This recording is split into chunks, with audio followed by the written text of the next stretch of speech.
Formal lang inilabas ang arrest warrant ng Senado laban kay Pastor Apollo Kibuloy. Anumang oras ngayon ay maaari na siyang dakpin ng Sergeant of Arms ng Senado sa pakikipagtulungan ng Philippine National Police. Yun lang, talagang maarestuin na si Kibuloy na sinasabi ni Attorney Ferdinand Topacio, ang kanyang legal counselor. Nandun lang daw ito sa Kingdom of Jesus Christ sa Davao na anumang sandali ay pwede na nilang puntahan at arestuin.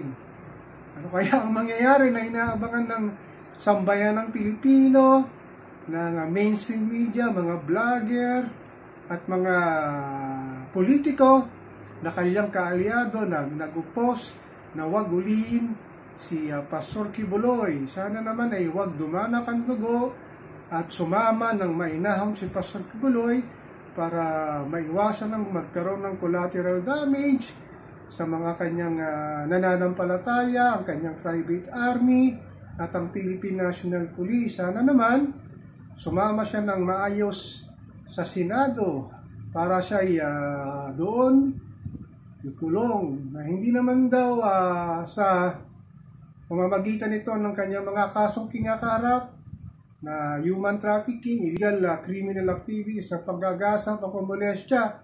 Ito'y lamang sa hindi pagsipot sa Senate hearing na inimbitahan siya ng Senado.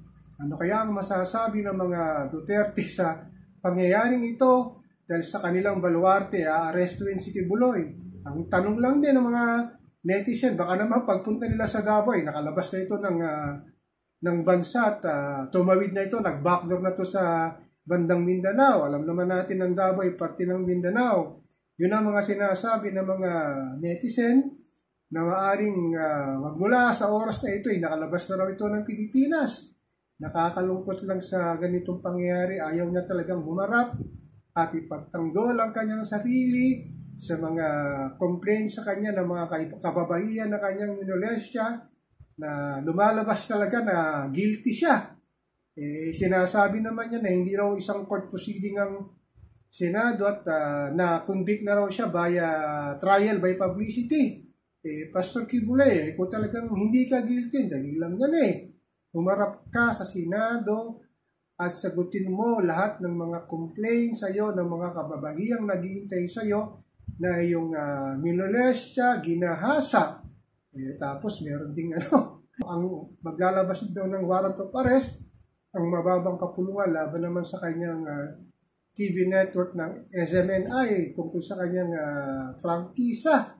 Hindi natin alam kung ano mangyayari magmula ngayon at sa mga susunod na araw na sasama ba ng manghinahon si Pastor Kibuloy para hindi magkaroon ng pagdanak ng dugo sa kanyang pag-aaresto sa kanya sa Davao. Ako po si Papa Ken, patuloy po akong magmimiro ng mamamatsyag sa gaganapan dito sa mga kasong kinakaharap ni Pastor Apollo Kibuloy.